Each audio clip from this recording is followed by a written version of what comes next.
Bienvenue sur Télé Djibouti dans cette nouvelle édition de la mi-journée au sommaire de l'actualité. Une cérémonie de pose de la première pierre d'un centre chirurgical destiné aux opérations du cœur, du complexe du cerveau et des nerfs. Et Daesh assiège les ports pétroliers en Libye. Voilà pour le sommaire, merci de nous accueillir chez vous. Mais avant de développer ces nouvelles, la République de Djibouti a annoncé aujourd'hui la rupture de ses relations diplomatiques avec la République islamique iranienne, et ce, en solidarité avec le Royaume d'Arabie Saoudite.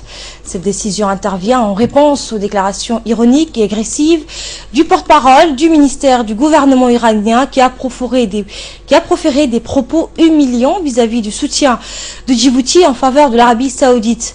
Rappelons que l'ambassade saoudienne à Téhéran ainsi que son consulat à Mashhad ont été la cible d'attaques qui sont une violation flagrante des conventions internationales.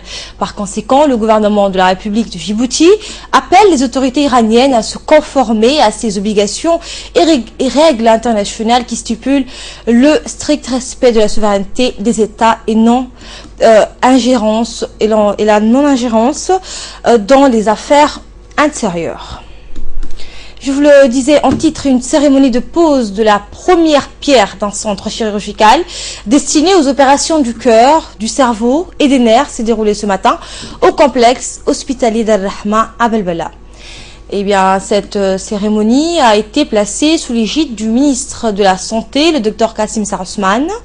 L'événement a réuni sur place les chargés d'affaires du Koweït, Nasser Al-Mourami, et du Qatar, Nasser Al-Mansouri. Le directeur général régional, comité dit des secours en Afrique, Al-Roulechi, et le directeur de l'hôpital Al-Rahma, le docteur Mohamed Al-Shakawi, en préparent la cérémonie, ainsi que plusieurs autres responsables civils et militaires.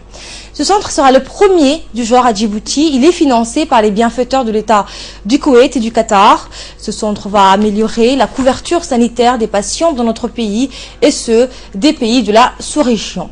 Une présentation a été faite pour les participants. La cérémonie a été marquée par une série de discours, notamment celui du directeur de l'hôpital Al-Rahma, le docteur Al-Shakawi, qui a souhaité la bienvenue à la délégation koweïtienne et qatari ainsi qu'à l'ensemble des invités. Il a affirmé l'importance que revêt cette structure sanitaire. En profitant de cette occasion, il a remercié les bienfaiteurs de l'État de Koweït et du Qatar, en salué les efforts du ministère de la Santé visant à renforcer les capacités des hôpitaux et les centres de soins. Dans un discours prononcé à cette occasion, le ministre de la Santé, le Dr Kassim Sarosman, a souligné que l'événement qui nous réunit ici aujourd'hui constitue un pas décisif vers le développement au système de santé à Djibouti. Nous l'écoutons. C'est un grand honneur pour moi de participer à vos côtés à la pose de la première pierre du futur centre de chirurgie du cœur, du cerveau et des nerfs qui, faut-il le rappeler, nous tient particulièrement tous à cœur en raison des multiples besoins existants dans ce domaine, et ce serait une première. Mesdames et messieurs, c'est un projet particulièrement souhaité que nous avons voulu concrétiser avec l'équipe dirigeante du complexe Al-Rahma en guise de complémentarité de nos prestations et qui certes arrive à point nommé, et c'est avant tout un projet basé sur les grandes orientations de la politique de santé de notre président, son Excellence M. Ismaël Omar Guelleh, qui a toujours voulu mettre à la portée de tous nos citoyens ces chirurgies de pointe. Dans ce domaine, il serait désormais aisé d'envisager la prise en charge à Djibouti des patients souffrant de pathologies cardiaques et ceux nécessitant des interventions de neurochirurgie qui jusqu'à présent exigeaient les évacuations sanitaires dont les coûts sont hors de portée pour la moyenne de nos citoyens.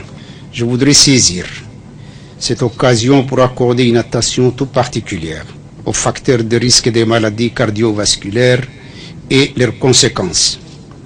Les maladies cardiovasculaires sont la première cause de décès à travers le monde d'après l'Organisation mondiale de la santé, et elle demeure aussi la première cause de décès chez les diabétiques. Comme nous le savons, Les maladies cardiovasculaires font partie des maladies non transmissibles qui tuent aujourd'hui plus que le sida, la tuberculose et les accidents de la route réunis et entraînent de conséquences coûteuses pour le système de santé et les familles. Mesdames et messieurs, à l'évidence, nous nous réjouissons du lancement de cette initiative concrétisée grâce aux efforts consentis par l'État du Koweït à travers le Comité africain du secours, dont nous louons à sa juste valeur la contribution apportée à la population djiboutienne à travers le complexe Ar-Rahma. Soyez assurés que le ministère de la Santé, comme à l'accoutumée, sera mettre à profit les opportunités offertes par ces partenariats exemplaires. Je vais également saluer ici toutes les parties prenantes impliquées dans ces projets, leur appui remarquable pour améliorer les prestations sanitaires en République de Djibouti. Également dans l'actualité, il y a cette organisation d'un atelier sur la protection de l'environnement sous le haut patronage de M. Mohamed Moussa Ibrahim Balala, ministre de l'Habitat, de l'Urbanisme et de l'Environnement. S'est ouvert ce matin un atelier de la formation sur l'éducation environnementale. Cet atelier est conjointement organisé par le département ministériel et l'organisme de préservation des milieux marins à Perzga. Le ministre de l'Environnement et le secrétaire général du ministère, Dini Omar Abdallah, ainsi que le coordinateur régional du programme de sensibilisation du Perzga, Habib Abdi Hussein, enfin le conseiller technique du ministre, Aden Hassan Ilmi, ont assisté à l'ouverture de cet atelier.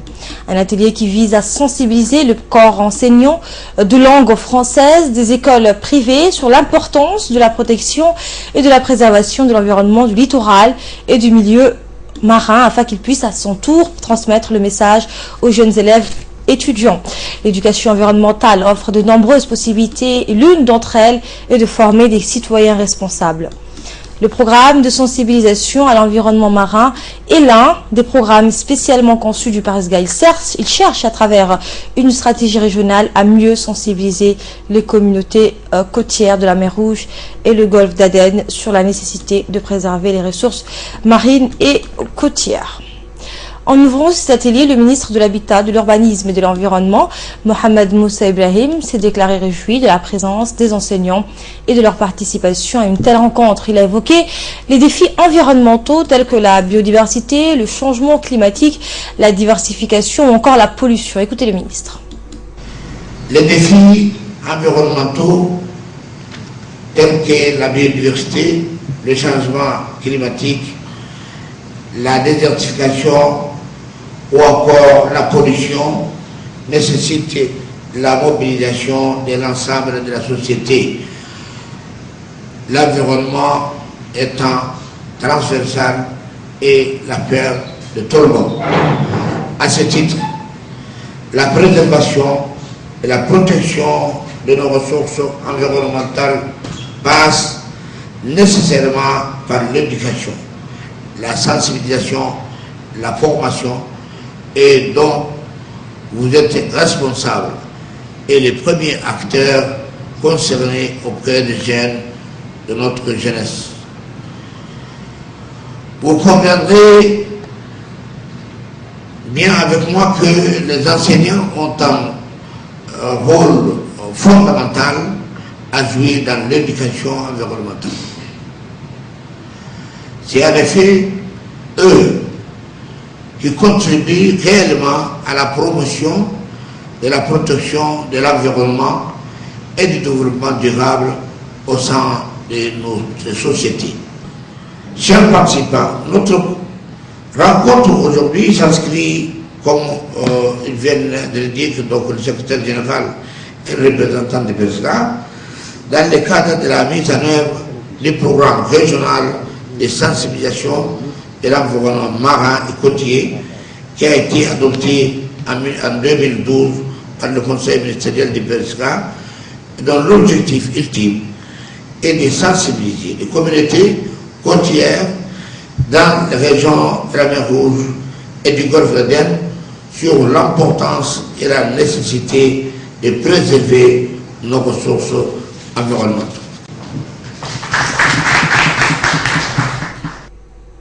Et le syndicat du personnel de la presse et de l'audiovisuel de Djibouti, en collaboration avec l'UNESCO, a clôturé ce matin un atelier de formation pour les journalistes en charge des dossiers d'investigation. Cet atelier, prévu sur 2 jours, a permis à des jeunes journalistes de savoir mener une véritable enquête, de protéger leurs sources et d'éviter tous les pièges dans lesquels ils peuvent tomber en accusant notamment sans preuve ou sans fondement. De nombreux jeunes sont de plus en plus attirés par ce noble métier. Était présent à l'ouverture de cet atelier la présidente du syndicat, Acha Ahmed Youssouf, le trésorier du syndicat, Abdellah Hadi, l'animateur de cet atelier, Franck Ayawassa, et de très nombreux journalistes issus des différents organes de presse. Ceux, celles représentant la RTD, les journaux La Nation, Al-Radn, Djibouti Post et d'autres journaux indépendants. Tous ont voulu profiter de cette formation qui a abordé les bases de l'enquête journalistique, les techniques de collecte des informations et enfin les spécificités de l'enquête pour la télévision ou encore pour la presse écrite. Le coordinateur du bureau de l'UNESCO à Djibouti, Youssef Elmi, s'est félicité de la tenue d'un tel atelier qui doit mieux former et outiller les jeunes journalistes.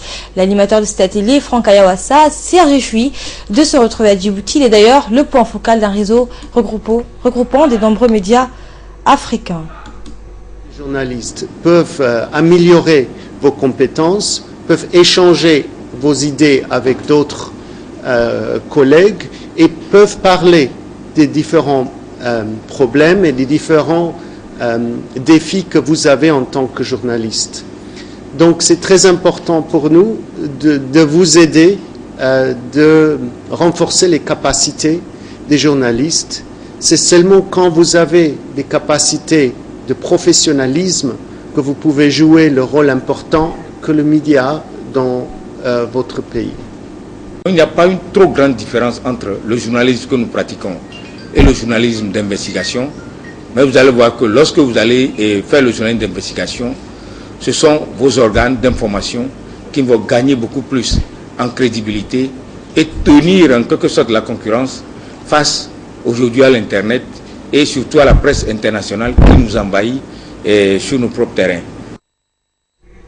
La présidente du syndicat du personnel de la presse et de l'audiovisuel de Djibouti, Acha Ahmed Youssouf, s'est pour sa part déclarée très ravie de la tenue d'un tel atelier et heureuse de procéder à son ouverture, à sa clôture. Elle a remercié le formateur d'avoir permis à des jeunes journalistes de suivre une telle formation. On l'écoute. Des jours riches en échanges, en débats et en partage d'expériences. Il ne serait pas futile de dire que le journalisme d'investigation est le futur du journalisme dans notre pays. J'en suis convaincu, nous souhaiterons que ce genre d'expérience se répète à l'avenir. Enfin, au nom de mes camarades, je tiens à remercier M. Franck Assa pour son expérience, sa patience et son sens du partage. Je remercie également M. Idriss Youssouf, coordinateur du bureau de l'UNESCO à Djibouti, pour son soutien tout au long du processus afin de rendre concret la tenue de ce séminaire. Mes remerciements également au bureau régional de l'UNESCO, représenté ici par M. Jaco Dutoit, qui appuie ce genre d'initiative afin que les journalistes soient outillés et faire correctement leur travail. Et des réactions à l'issue de cette réunion. Écoutons à présent les réactions de quelques participants. Durant 2 jours, nous avons pu participer à un atelier de formation organisé par le SPAD, un atelier qui consistait à apprendre sur l'investigation, qui est un métier de journalisme, qui est un métier de recherche et d'investigation. Mais cet atelier a duré pendant 2 jours. Nous remercions le syndicat du journalisme et de l'audiovisuel de Djibouti. Précisément, moi, Samatar Saïd, qui est un nouveau journaliste, j'ai pu assister à cet atelier qui est pour moi un avantage, car le métier de journaliste est un métier très ambigu que nous devons apprendre chaque jour de plus en plus de choses. Et ce communiqué du ministère de l'Éducation nationale et de la formation professionnelle qui informe les candidats au poste d'élèves instituteurs session 2016 que les formulaires d'inscription sont disponibles à la direction des examens et des concours. Le passage du concours est prévu le samedi 9 janvier dans les différents centres mentionnés sur les convocations des candidats. Également, dans l'actualité, le ministère de la Promotion et de la Femme et du Planning familial, chargé des relations avec le Parlement, en partenariat avec le FNUAP, a organisé ce mercredi un atelier de restitution sur une enquête dans les zones où l'on n'a pas abandonné la pratique des MGF. L'atelier s'est déroulé au Sheraton Hotel, un état des lieux sur l'ampleur de cette résistance et ce refus à abandonner les MGF. La directrice de l'enfance, Mme Fozia Al-Esman, et la chargée du programme du FNUAP, Amina Abdul Khadir, ont à tour pris la parole pour insister sur ce combat touchant la vie des jeunes filles. Le corps de la République de Djibouti et les expériences, le statut matrimonial, le niveau d'éducation, les éventuels résultats du MGF. Donc c'est déterminé aussi. L'efface, quant à elle, sera consacrée à la résistance. On s'est focalisé sur les jeunes garçons, sur les jeunes filles. C'est une étude qui a commencé ici dans notre pays au mois de août, septembre jusqu'au jour d'aujourd'hui. Donc nous avons choisi des sites pour évaluer le travail du MGF depuis ces 30 dernières années. Parce que les premières actions pour lutter contre le MGF ont démarré dans notre pays en 1986, donc c'est bientôt 30 ans.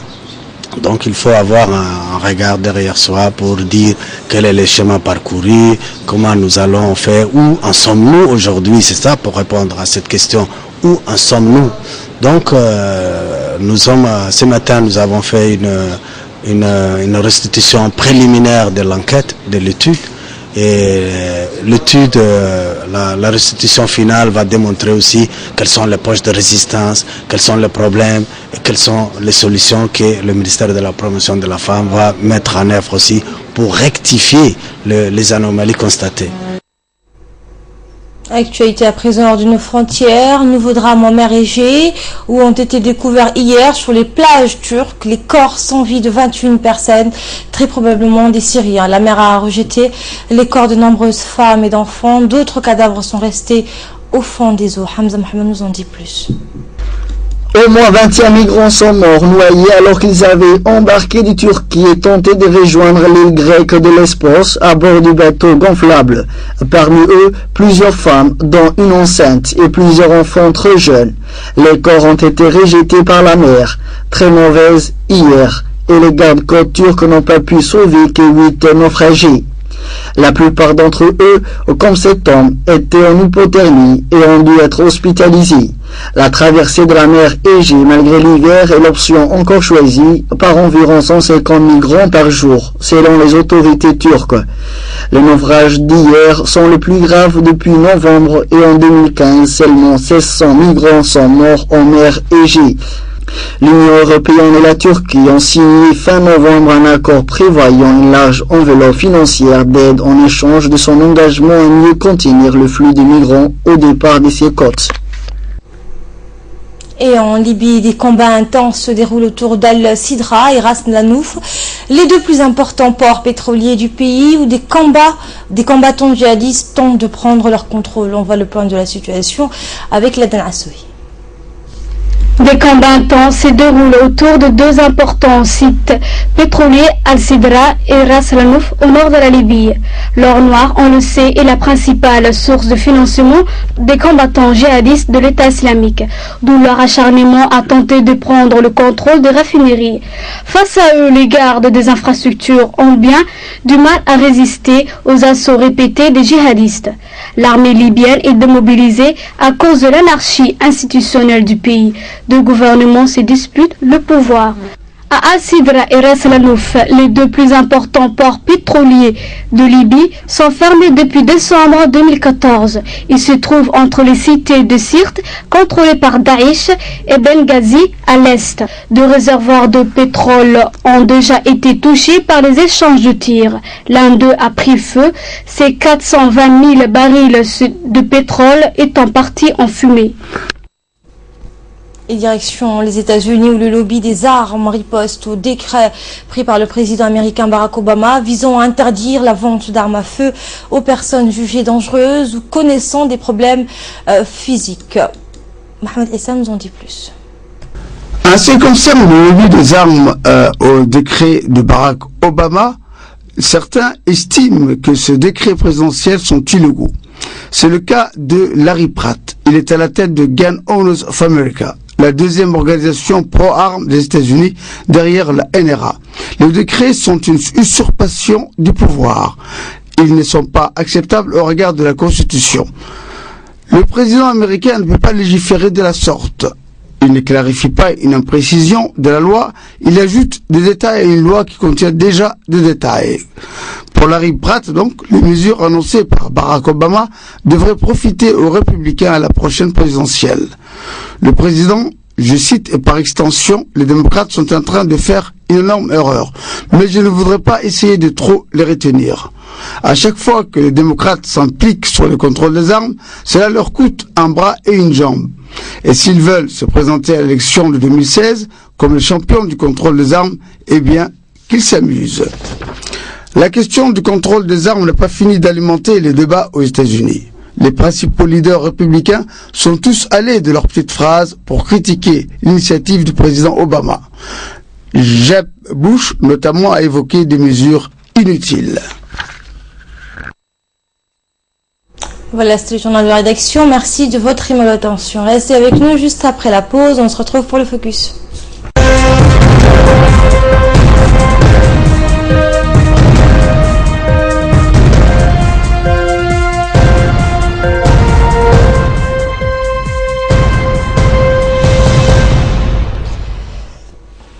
C'était l'appel à la prière. Bienvenue si vous nous rejoignez sur Télé Djibouti. Place maintenant au focus. Choukri Moussa Marie-Jean, bonjour Choukri. Bonjour Asma. On commence focus par la santé, la solitude, aussi néfaste pour la santé que le diabète. Bien sûr Asma, alors il ne fait pas bon de vivre isolé. Depuis une vingtaine d'années, les études mettent en évidence les forces corrélationnelles entre les relations sociales et la santé et la longévité, alors que l'isolement a déjà été associé à une plus grande vulnérabilité du système immunitaire. Une nouvelle étude américaine confirme le poison que constitue l'isolement. Les recherches de la Northwestern University et de la Princeton University aux États-Unis ont analysé les associations entre les relations et la santé à tous les stades de la vie en prenant compte des différents facteurs comme l'indice de masse corporelle. Alors, ils ont découvert qu'à l'adolescence, le fait de manquer d'amis augmente les risques d'être en surpoids, alors asthma. Et la solitude est aussi, l'impact de la solitude est aussi pernicieux que le manque de sport à un jeune âge. Chez les personnes âgées, la solitude est aussi risquée que le diabète. À l'adolescence, l'isolement social augmente le risque d'inflation dans la même proportion que l'inactivité physique, et le fait de la solitude chez les personnes âgées dépasse l'impact des facteurs de risque comme le diabète à un âge avancé, constate l'étude.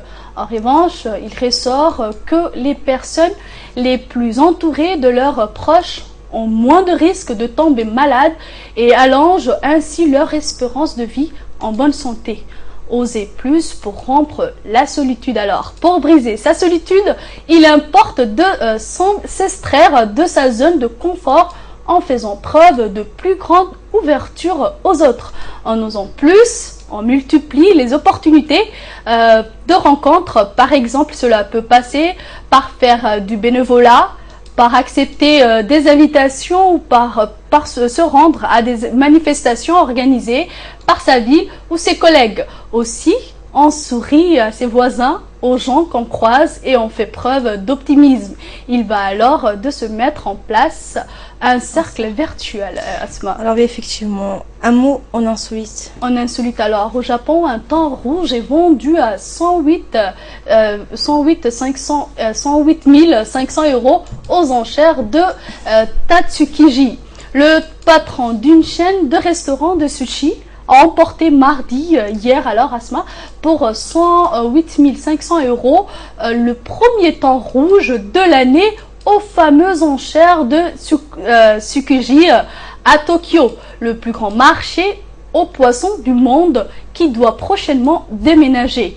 Alors, 80 ans ont passé depuis l'ouverture de Souki Chiasma et le cœur plein de gratitude, nous allons encore œuvrer cette année à déclarer le meneur de la vente vers 5 h du matin de la Basma. Les enchères ont lieu presque tous les jours dans cet immense hall aux infrastructures vieillissantes, entouré d'un désordre de petites poissonneries et minuscules restaurants et hauts lieux touristiques. Mais les premières de l'année sont prestigieuses et les acheteurs prêts à débourser bien plus qu'il ne faudrait.